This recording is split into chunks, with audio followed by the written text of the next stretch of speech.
ꯑꯩꯒꯤ ꯅꯨꯡꯁꯤꯖꯔꯕ ꯏꯔꯩꯕꯥꯛꯆꯥꯁꯤꯡ ꯈꯨꯔꯨꯝꯖꯔꯤ ꯍꯟꯗꯛ ꯃꯟ ꯀꯤ ꯕꯥꯠꯀꯤ ꯆꯤꯊꯤꯁꯤꯡ ꯀꯃꯦꯟꯠꯁꯤꯡ ꯂꯥꯛꯄ ꯑꯁꯤꯗ ꯃꯈꯜ ꯀꯌꯥꯒꯤ ꯏꯟꯄꯨꯠ ꯊꯦꯡꯅꯩ ꯃꯗꯨ ꯅꯩꯅꯔꯤꯉꯩ ꯇꯥꯂꯛꯁꯤꯗ ꯃꯤꯌꯥꯝꯅ ꯑꯩꯕꯨ ꯌꯥꯝꯅ ꯃꯔꯨꯑꯣꯏꯕ ꯋꯥꯐꯝ ꯑꯃ ꯅꯤꯡꯁꯤꯡꯍꯜꯂꯤ ꯃꯥꯏꯒꯣꯐꯇ ꯑꯔꯌꯟꯁ꯭ꯔꯤ ꯕꯦꯡꯒꯂꯨꯔꯨꯗꯒꯤ ꯑꯅꯨꯞ ꯔꯥꯎ ꯅꯣꯏꯗꯥꯗꯒꯤ ꯗꯦꯚꯦꯁ ꯊꯥꯅꯦꯗꯒꯤ ꯁꯨꯔꯖꯤꯠꯅ मोदीजी हंदक्ति अदोमगी मन की बात असी तांकक 65 सूरे नुंगाइब फोंदोकचरी हाइबिरई अयहाकना मयामबु हन्ना हन्ना थागतप फोंदोकचरी मयामना मन की बात पु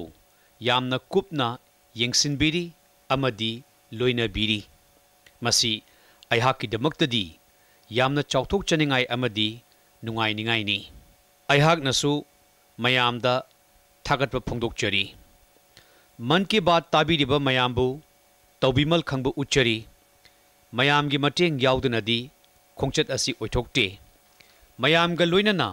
वाखलोन नैनबगी खोंचत असी हौखिबा ngarangta oiraboi ningi matamdu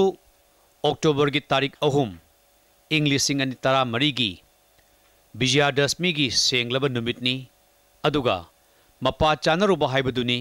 ngasina yausang mai thaba numitni thaumai amadagi chuduna amambabu ngalhanba adugumna aikhoigi leibaksi mangalehansi wakhalona sigi matung inna aikhoina lambena si khankhibani aikhoina leibaki kachin koya kaya dagi miyoi kaya ga wari sanaki makhoigi thoidokpa thabak singe maramda khangminnaki mayamnasu aikhoigi leibaki kachin koya singda thoidokpa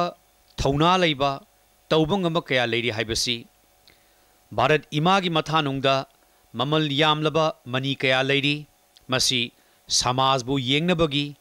khangnabagi amadi samajgi taubangamba magunbu khangnanambagi angakpa mapal naidraba experience ni tangka 65 sigi khongchat asida hiram kaya kaya da thengnaki करीगुंबदना तुरेलगी करीगुंबदना Himalaya चिंगदोल सिंगी मरमदा अदुगा करीगुंबदना मरुभूमिगी वाफम अदुगा करीगुंबदना मौसागी खुदोंग थीबा कयागी मरमदा करीगुंबदना मियोइबगी सेवा तौबगी मसिंग थिंगमद्रबा वारीसिंग करीगुंबदना अनौबा technology पुथोकपा अदुगा करीगुंबदना मियामना खंगनद्रिबा काचिन अमदा इनौ नौबा pot अमा पुथोरपगी वारीसिंग मयामसु खंदुन येंबियो लुबा नानबगी वा ओइरबसु एकोइगी इपा इपुना थंबिरंबा इरलसिंग सेनबगी वाफम असिदसु नतना सानापोट साबगी वाफम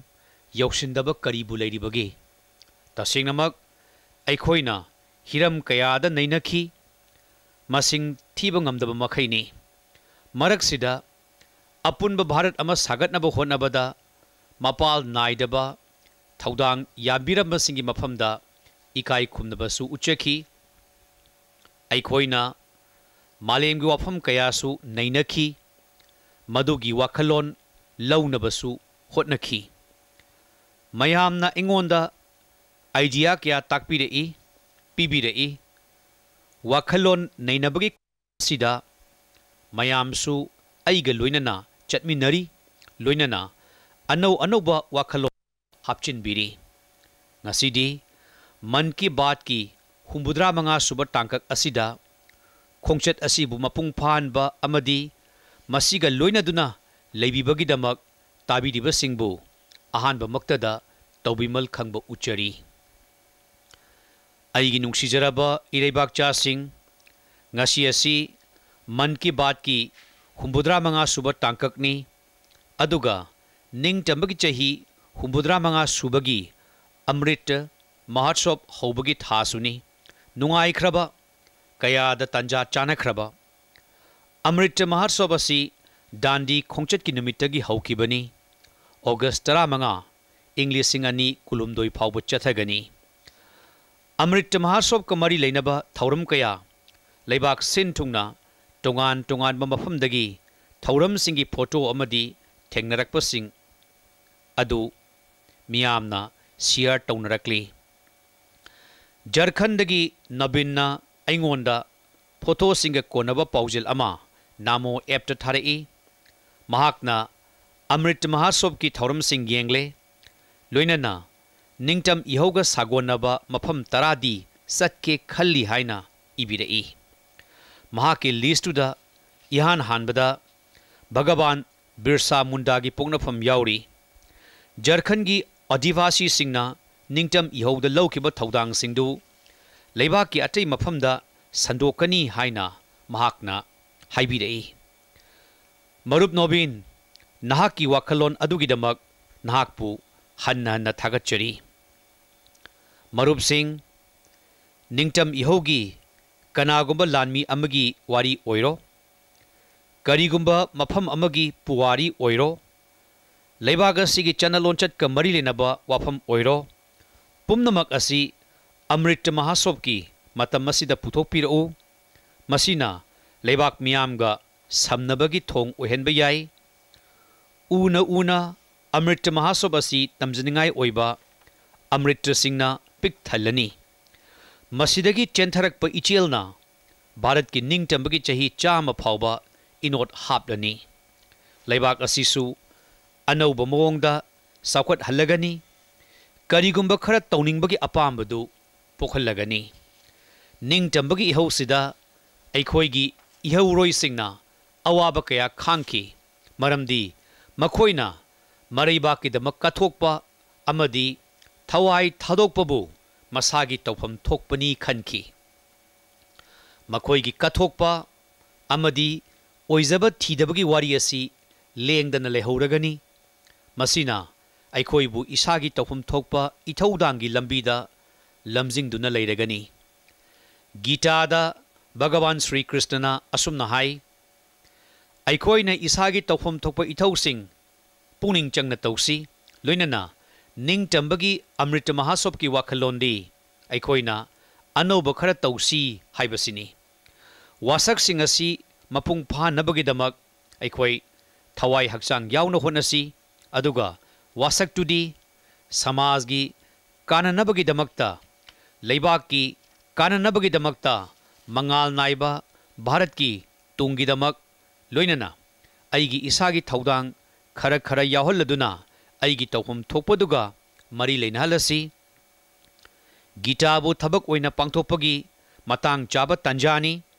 अैखोइ पुमनमक्की मसी अैगी थाजबनी अैगी नुक्सिजरबा इरैबाकचा सिंह ममांग चहीगी मार्च थादनी लेबाक असिना इहान हानबो ओइना जनता curfew हाइबसी तारिबसी अदुबु चाउरबा लेबाक असिगी मगुन लेरबा प्रजा सिंगी अपुनबगी शक्तिदु येंबियु जनता curfew असि मालेमगी मियामगी अंगकपा हाइबदु ओइख्रे HYBE इनबा नियम ngakpagi angakpa khudamni tungi mirolna wafam masibu ningsinglaga sauthokchagani matawsumna aikoina corona warrior singi mafamda ikai khumnaba pukham thinba khuba khuba mai thanba asisuni thawong asina corona bu hakthengna lanthengnariba singna chahi chuppa chokthaba leitana mathau pangthoklibani लेबाक असिगी मियोय अममंबु थवाई कन्ननबगिदमक थवाई हक्सांग यावना लांथेंगनखी ममांगी चहीदा मतम असिमक्तदनी corona की vaccine असी करंब मतमदा लाकनी हाइना हंगनखिबदु मरुप सिंह ngasiदी भारत मालेमगी ख्वाइदगी चावबा टीका थाबगी थौरम चथरी मसी अैखोइगी दमक्तदी साउथोकचनिंगाइनी भुवनेश्वरदगी पुष्पा शुक्लाना मागी इमुंगी अहलसिंगना टीका थाबगीदमक लांगटकनबगी मरमदा इबिरई मसीगी मतांगदा मन की बात नैनजगे मरुप सिंह अचुंबनी लेबाकी कोचिन कोया सिंगदगी पाव सिंह अमदी फोटो सिंह उरुरगा थमोइबु पेंजई यूपी दगी जौनपुरदा सही चामगा मापन सूरबा इमा दुलैयाना टीका थाखरे लोइनना दिल्लीदा सही चामग तरेट सूरबा केवाल कृष्णसु टीका थाखरे हैदराबाद की चही चाम सूरबा जय चौधरीसु टीका थाखरे महाकनसु सोइदना टीका थानब हाइखरे अहाकना ट्विटर अमदी फेसबुकता मी सिंगना मखोइगी युमगी अहलसिंगबु टीका थारब मतुंगदा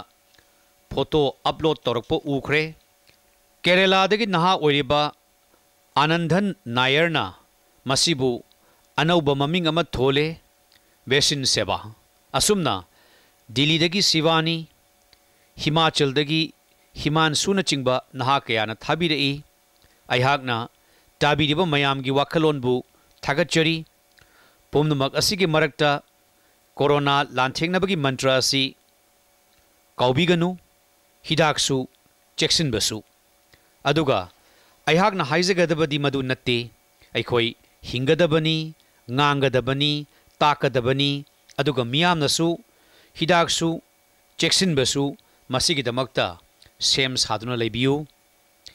aigi nungsijaraba ireibakcha sing ngasi aihakna indorda leibi saumya bu thagachari mahakna hiramamada aigi puning chingsinbiduna masibu man ki baat yawhananaba haibirei hiramdi Bharat की क्रिकेटर मिताली राज की अनोब रिकॉर्ड मिताली राज ना मालेम की था की क्रिकेट रन लिसिंग तरा चेन बंगम्बा भारत की अहान नुपी क्रिकेट सानबी ओइरे महा की पांदम असिदा हन हन थागत फोंदोकचरी वन डे इंटरनेशनल दा रन लिसिंग तरे चेन बसी मालेम की नुपी क्रिकेट सानरोय सिंग की मनुंगदा महाक मथंतनी नुपी की क्रिकेट महा की थौरांग सी यामना चावी सही कुन हेन सानरकपा असिदा मिताली राजना मिलिसिंग कयागी थमोय सुमतख्रबनी महाकी होनब कनबा अमदी माई पाकपगी वारी असि नुपी क्रिकेटर सिंगदता नतना नुपा क्रिकेटर सिंगसु तमजनिंगाइनी मरुप सिंग मार्च था असिदा यामना नुंगाइबा पाव अमना अखोइना मालेमगी नुपीगी नुमित पांगथोकली लोइनना था असिदा नुपी सानरोय कयाना मेडल कया लौदुना अनौबा रिकॉर्ड कया थमनरकली दिल्लीदा पांगथोकपा शूटिंग AISSF वर्ल्ड कप ता भारतना अहानबा मफम फंगलखी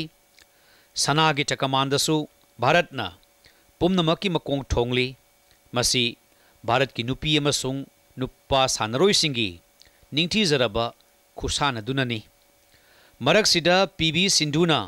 BWF Swiss open super 300 tournament silver medal फंगलखी ngasi mahi masingdagina entrepreneurship phauba armed forces tagi hauraga science and technology phauba lam khudingda ichanupi singna mafam kanba ngamli aina thoidok hendokna nungairibadi sanabagi lamda anauba mafam ama kanba ngamli professional choice ta sports pu henna pamnarakli aigi nungsijaraba ireibakcha sing matam khargi mamangda Bharat ता पांगथोकिबा maritime India summit निंगसिंग बिरमगनी दना मिफम मसिदा आइना हाइखिबदु निंगसिंग बिरिबरा असुक याम्बा थबक थोरमसिंग असिदा वाफम खुदिंगबु निंगसिंग दुना लैबा हाइबसी ओइथोकप नते अदुबु आइने यामना नुंगाइजब अमना आइना हाइखिबदु गुरु प्रसादना यामना पुंगनिंग चंगना थबक ओइना पांगथोकपिरई मिफम मसिदा एहाकना light house complex की मनाक्ता lump कोइबगी खुदोंग चाबसिंग लैहननबा हाइकी गुरु प्रसादना तमिलनाडुदा lighthouse अनि Chennai lighthouse अमदी महाबलीपुरम लाइट हाउस ता इंग्लिशिंग अनि तरामापलगी मागी खोंचत की नुंगाइबसिंगदु शेयर तौबिरई महागना याम नुंगाइबा थौदोक खरा शेयर तौबिरई मसी तारगा मन की बात ताबीरिबसिंगना अंगक पोकनी मदुदी चेन्नई लाइट हाउस असी मालेमगी खनगतलबा लाइट हाउसिंगी मनुंगदा अमनी मसीदा एलिवेटर ले मसीदा नतना शहर की मनुंगदा लेबा भारत की अमत ngairaba लाइट हाउस नि मसीदा इलेक्ट्रिसिटी की दमक सोलर पैनल सु लेरी गुरु प्रसाद ना लाइट हाउस की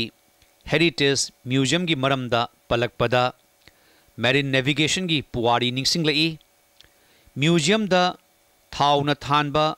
अचौ अचौबा थावमैसिंग केरोसिन की लाइट पेट्रोलियम वेपर अमसुंग थाइना ममांगैदा सिजनरंबा इलेक्ट्रिक की लैम्प कया थेंदुना थमली भारत की ख्वाइदगी लीरबा लाइट हाउस नि महाबलीपुरम लाइट हाउस मसीगी मरमदा गुरु प्रसाद ना यामना संदोकना इबिरेई महागना हाई लाइट हाउस की हेक नाकंदा सही चा कया ममांगदा पालब की निंगथौ महेंद्र बर्मन अहानबना सारंबा उलकनेसोरा लाइसंग लई मरुप सिंह मन की बात की मरकता अहाकना लम कोइबगी कानब कया की मरमदा हाइजकी अदुबु लाइट हाउस टूरिज्म की मतंगददी मसी याम तोंगानबनी मागी निंगथीजरबा इंफ्रास्ट्रक्चर अदुना मरम ओइरगा लाइट हाउस असी मियामना पुनिंग चिंगसिनबगी मफम अमा ओइरी लम कोइबसु पुनिंग थौगतनबगीदमक भारतसु लाइट हाउस 63 खनगतले लाइट हाउस सिंग असिदा मखोई मखोईगा चानबा मतुंग इन्ना museum amphitheatre open air theatre कैफेटेरियन चिल्ड्रंस पार्क इको फ्रेंडली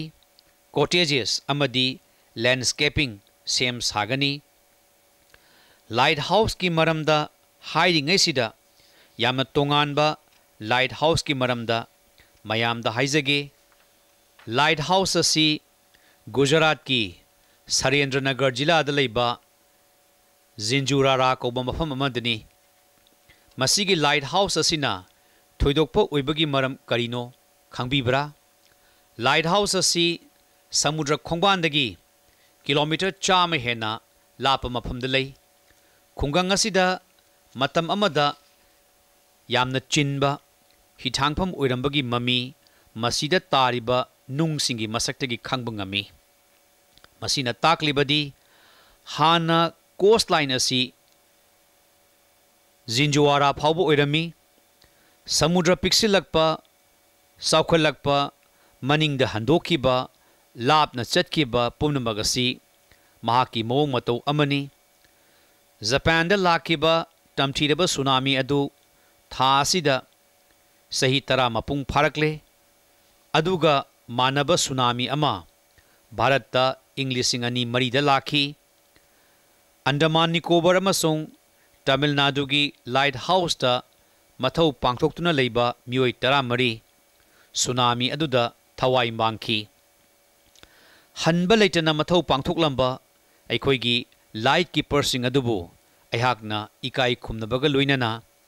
श्रद्धांजलि कच्चबगा लोइनना लाइट कीपर्सिंगी थबक असिबु हन्ना हन्ना थागतचरी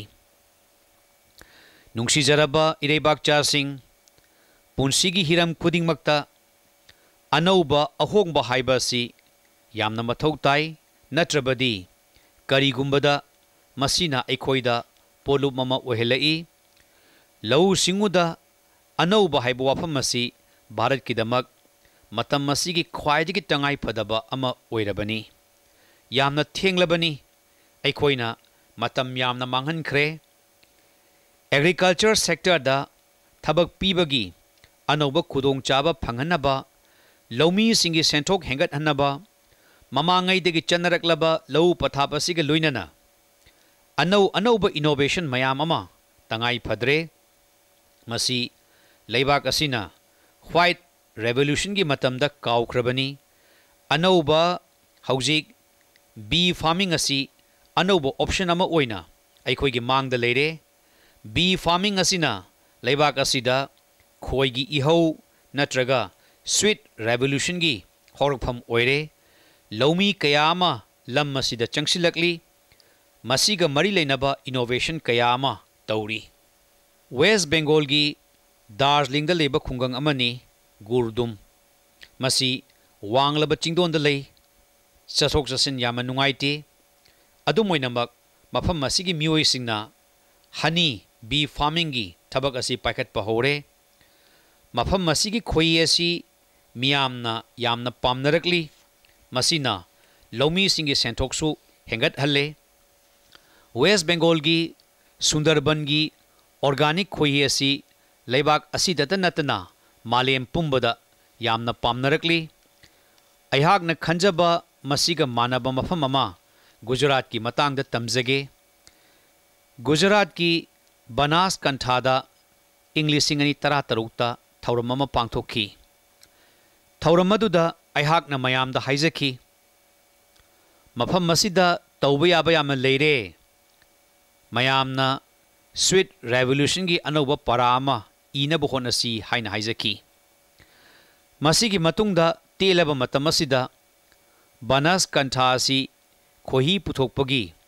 ꯌꯥꯝꯅ ꯃꯔꯨꯑꯣꯏꯕ ꯃꯐꯝ ꯑꯃ ꯑꯣꯏꯔꯦ ꯍꯥꯏꯕ ꯋꯥꯐꯝ ꯑꯁꯤ ꯈꯪꯕꯗ ꯃꯌꯥꯝ ꯊꯣꯏꯗꯣꯛꯅ ꯅꯨꯡꯉꯥꯏꯕ ꯐꯥꯎꯕꯤꯔꯝꯒꯅꯤ ꯍꯧꯖꯤꯛ ꯕꯅꯥꯁꯀꯟꯊꯥꯒꯤ ꯂꯧꯃꯤꯁꯤꯡ ꯑꯁꯤ ꯈꯣꯏꯍꯤ ꯄꯨꯊꯣꯛꯄꯗ ꯆꯍꯤꯗ ꯂꯨꯄꯥ ꯂꯥꯈ ꯀꯌꯥ ꯇꯥꯟꯕ ꯉꯝꯂꯦ ꯃꯁꯤꯒ ꯃꯥꯟꯅꯕ ꯈꯨꯗꯝ ꯑꯃꯅ ꯍꯔꯤꯌꯥꯅꯥꯒꯤ ꯖꯃꯨꯅꯥꯅꯒꯔꯅꯤ ꯖꯃꯨꯅꯥꯅꯒꯔꯒꯤ ꯂꯧꯃꯤꯁꯤꯡꯅ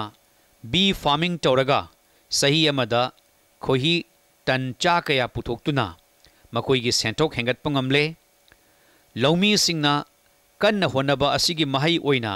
खोहीगी पोथोक असि लेप्तुना हेंगलकली सहीदा चौराकना खोही टन लाख चामगा कुनमंगा पुथोक्प ngamle मसिदगी यामलब खोही मेरे बागता थादोकली मरुप सिंह हनी बी फार्मिंग असी तौबदा खोई खक नतना बी वैक्स तगिसु सेल फंगलिबनी pharma industry food industry textile अमसुंग कॉस्मेटिक इंडस्ट्री न चिंगबा मफम खुदिंगमक्ता बी वैक्स दरकार लई अदुमकपु हौजिंगमक्की ओइनदी अइखोइना बी वैक्स असी मपाल लेबाक सिंगदगी लैरी अदुबु अइखोइगी लौमी सिंगना कन्न होनदुना फिबम असी यामना यांगना होंगलखी अमरोमदा आत्मा निर्भर मरोमदोम हिंगजबा भारत की खोंजंगदा मतेंग पांखी हाइना हाइबियाई नसीदी मालेम पुंबा असी आयुर्वेदा अमसुंग नेचुरल हेल्थ प्रोडक्ट्स हाइबदी महौसागी ओइबा हक्सेलगी पोलमसिंग लोमदा माई ओनसिलकली असिगुंबा तंजा असिदा खोई असी यामना हेना पामनरकले अयहाकना हाइजनिंगबदी अखोई लेबाक असिगी लौमीसिंगना लौ उबगा लोइनना बी फार्मिंग सु पाइखटपियु मसिना लौमीसिंगी सेंथोक हेंगतहनबगा लोइनना मखोइगी पुंसी अदु खोइथुमनरकनी नुंगसिजरबा इरेबाकचासिंग नुमित खरनिगी ममांगदा वर्ल्ड स्पेरो डे पांगथोकी स्पेरो हाइबदी सेंद्रांग मसी मफम खरदा चकली हाइने मफम खरदना चिमनी अदुगा खरदना घान चिरिका हाइरगा खंगै हानदी अखोइगी युमगी फगलांग अकोइबगी उवासिंगदा सेंद्रांग सिंग असि यामना खोंगलमी अदुबु हौजिक्ति मियामना ngangnaribasi सेंद्रांग खोंगबा ताखिबदुबु नत्रगा सेंद्रांग उखिबदुबु सही क्या सुख्रबगे ngasi मखोय असि कन्नबा थबक पाइखतब यारक्तरे बनारसतगी मरुप इंद्रपाल सिंह बट्राजीना असिगुम थबक अमा पाइखले मसी अयहाकना मन की बात ताबीरिबा मयामदा पाउदम जनिंगी बट्राजीना महाकी युम अदु सेंद्रांग मकोल ओंथोकले महाकना लैरिबा मयुम अदुदा सेंद्रांगना लाइना चंगदुना लेजबा याबा उगी मकोल कया सहाले हौजिक बनारस की युम कयादा मसीगी थबक असी पाइखले मसीना युम सिंग असिदा यामना अनौबा अंगकपा मओंगदा महौसागी ओइबा फिबम अमा उबा फंगले अइखोइसु महौसा अमसुंग थवाई पानबा सिंगबु योखतनबा यामबा यामदबा थबक खरा पाइखतपा चुमरा खली ओडिसागी केंद्र परादा लैबा विजय कुमार काबी कौबा मरुप अमगी मतांगदा अमुक हाइजगे केंद्र परा असी समुद्र मपान लै मरम अदुना जिला असिगी खुंगंग कया समुद्रगी अवांग इथत अमसुंग साइक्लोन की खुदोंगथीबा कया थेंगनै विजयाजीना महौसागी ओइबा खुदोंगथीबा असि महौसा खक्तना कनबा थिंगबा ngमगनी हाइना फाउकी अदुदगिदी विजयाजीना बाराकोट खुंगंगदा महाकी खोंजंग हौकी महाकना सही 12 लेप्तना होनदुना खुंगंगी मटाई समुद्ररोमदा एकर 15 गी लमदा मैनग्रोव कौबा उमंग अमा सेंगबतखी ngasi umang ngasina khungang ngasibu ngakli masiga chap manaba thabak ama Odisha asimaki Paradip jilagi Amresh Samant kauba engineer amana pangthoki Amresh ji umang macha macha kayama semgatle masina ngasi khungang kaya kanbada matieng pangli Marup Singh masigumba thabak sing asi aikhoigi khunai asigi थौदांग ओइरक्लबदी थोइदोकना अफबा हाइबदु ओइरक्ली खुदम अमगा मुक लेरे मागदु तमिलनाडुगी कोयम्बटूरदगी बस की conductor ओइबा Marimuthu योगनाथजीनी Yoganathan जीना महाकी बस the तोंगलकपसिंगदा बस की ticket पीबग लोइनना उ चरा अममम लेमने येली मतौ सुम तौना योगनाथन जीना उ कया थानख्रे योगनाथन जीना महाकी तोलोप सरुक कया थबक असिगदमक सिजनख्रे वाफम असि तारगा मारी मुथु योगनाथन जीबु थागल ओइदब कना यावबगे अयहाकना थमोय सेंगना महाकी थबक असिगदमक महाकपु थागतजरी नुंगसिजरबा इरेबाकचा सिंह वेस्टगी वेल्थ हाइबदी फत्ता हौदीदगी लन हाइबा वाफम असी अखोइना उरे तासु तारे अदुगा मयामदसु हाइदुना लाकली फत्ता हौदीबु कानाबरोमदा ओंतोपगी थबक खरा चथरी केरलागी कोचीदा लेबा सेंट टेरेजा कॉलेज की खुदम अमा येंगसी अयहाक हौजिकसु निंगसिंगली इंग्लिशिंग अनि 13 अयहाक कॉलेज असिगी कैंपस ता पांगथोकपा बुक रीडिंग दी युमफम ओइबा थौरम अमा यावकी कॉलेज असिगी महिरोय सिंगना यामना हाइसिंगबा मोवंगदा reusable toys साबगी थबक पाइखली महिरोय सिंग असिना अमनबा फिरोल हुंदोकलबा उटेक वाटेक खाव अमसुंग बॉक्सिंग सिजनरगा सानापोट सेमी महिरोय खरना पजल साई अदुगा खरना कार अमसुंग ट्रेन साई सानापोट सिंग अदु खुदोंग थिनिंगाई ओहेंदबद नतना अंगांग सिंगना पामनबा मोंगदा ओहेनबा यामना चेक्सिन होनै यामने हेन फरीबो वाफम अमना सानापोट सिंग अदु अंगनवादीगी अंगांग सिंगी साननबा पी ngasi भारत लेबाक असिना सानापोट साबदा यामना खुमांग यांगना संगसिलकलबा मतम असिदा फत्ता हाउदीदगी ममल यामलबा पोट ओंथोकपगी खोंजंग असिगी मनुंग चन्ना सानापोट सारिबा असि यामनमक आर्थ लई आंध्र प्रदेश की बिजयवाड़ा लेबा प्रोफेसर श्रीनिवास पदकलांजीना याम नुंगाइबा थबक अमा पांगथोकली महाकना ऑटोमोबाइल मेटल स्क्रैपटगी स्कल्पचर साबगी थबक तौरी महाकना साबा स्कल्पचर सिंगदु मियामना पुनफम पार्क सिंगद खिली मदु मियामना यामना खोइदाना येंगनै मसी इलेक्ट्रॉनिक अमसुंग ऑटोमोबाइल की फट्टा हाउदी अमदी अरेम अपाबु अमुक हन्ना सिजनबगी यामना कानरबा थबक अमा ओइरे नुंगसिजरबा इरेबाकचा सिंह अखोइना मालेंगी मफम अतैदा चटपा मतमदा अखोइ भारतवासी अमनी हाइना हाइबा मतमदा थुइदोकना साउथोकपा पोकचै अखोइगी योगा आयुर्वेदा दर्शन असिना चिंबा सिना अखोइबु यामना चौथोकली मसीद नतना अखोइगी लोन फिजेट चक्साना चिंबा सिसु अखोइबु साउथोकनबा मरम अमा ओहेली अखोइना अनौ अनौबा कया पुथोकपा ताई थिजिनबा ताई मदुबु खंजिनबसु ताई मदुबुनी पुंसी हाइरिबसी अदुम ओइनमक अरीबा अमसुंग अखोइगी हौरकफमबु कावबा यादे अखोइगी अकोइबदा लेरिबा मपाल नाइद्रबा लीरबा चनलोंचतसिंग असिबु योखत्तुना मिरोलदा सिनरमगदबनी थबक असि हौजिक आसामदा लैबा सिकारी टिसौना याम थवाई याउना चथरी कार्बी आंग्लोंग जिलादा लैबा सिकारी टिसौना हौखिबा चही कुंदगी कार्बी लोनबु डॉक्यूमेंटेशन तौरी मतम अमदा कार्बी येलौमैसिंगना ngangnaramba लोन अदु हौजिक मांगसिलकले श्रीमान सिकारी टिसौजीना मसी कनगी हाइना लेपखी अदुदगी ngasi mahakna kanna honabadagi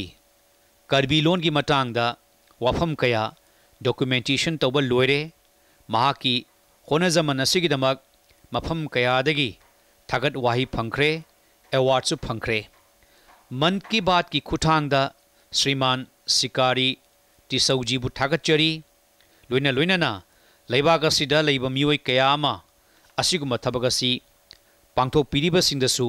याइफा पाउजेल पिजरी नुंसीजरबा इरेबाकचासिंग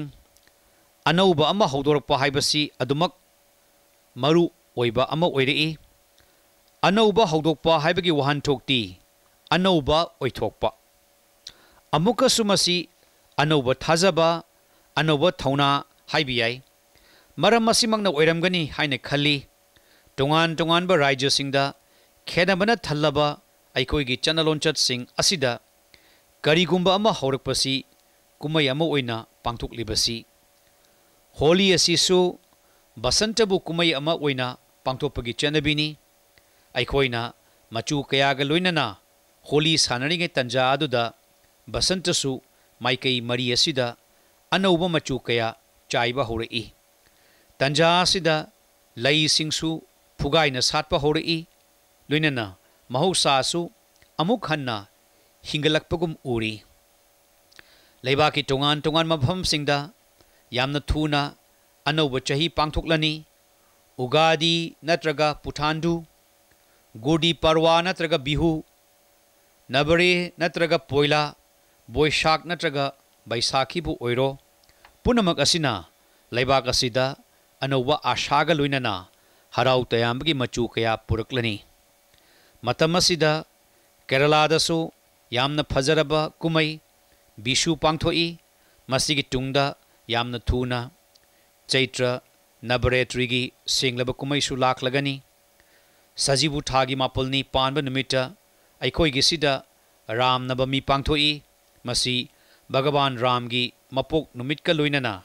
अचुंबा वायलगा लोइनना माई पाकपगी अनौबा चक अमा हौबा अमा ओइना पांथोई मतांग असिदा माइकई मरी मगसी पुमरंग लंगबगा लोइनना मयाम अमगा अमगा नक्सिनै इमुंग मनुंग मसुंग समाजबु अमत ओइना पुनसिलहली कुमई सिंग असिगे मतांग असिदा इरेबाकचा सिंगबु याइफा पाउजल पिजरी मरुप सिंग मरक सिदा एप्रिल मरीदा लेबाक असिदा ईस्टर पांथोकदौरी जीसस क्राइस्ट की अमुक हन्ना हिंगलकपगी कुमई ओइना ईस्टर कुमई ओइना पांथोई अमरोमदा ईस्टर असि पुंसी असि नहौनना हौदोकपगी खुदम अमा ओइरी ईस्टर असि अनौबा आशा अमा मयोल चोंगलपगी खुदमनी ईस्टर की सेंगलबा तंजा असिदा अइहाकना भारत लैरिबा ख्रिस्टियन सिंगदा नत्तना मालेम पुंबगी ख्रिस्टियन सिंगदा याइफा पाउजल पिजरी नुंसीजरबा इरेबाकचा सिंग ngasi मन की बात असिदा अमृत महोत्सव अमसुंग लेबाक असिगिदमक अइखोइगी इथौदांगी मतांगदा वारी साखरे अखोइना कुमई फियोंग कयागी मतांगदसु खनखरे मरग असिदा अइखोइना संविधान पीबा हक अमसुंग इथौदांगबु निंगसिंग हनबा कुमई अमा लाकदौरे कुमई अदुदी डॉक्टर बाबा साहेब अंबेडकर की मपोक नुमित एप्रिल 13 हंदक्ति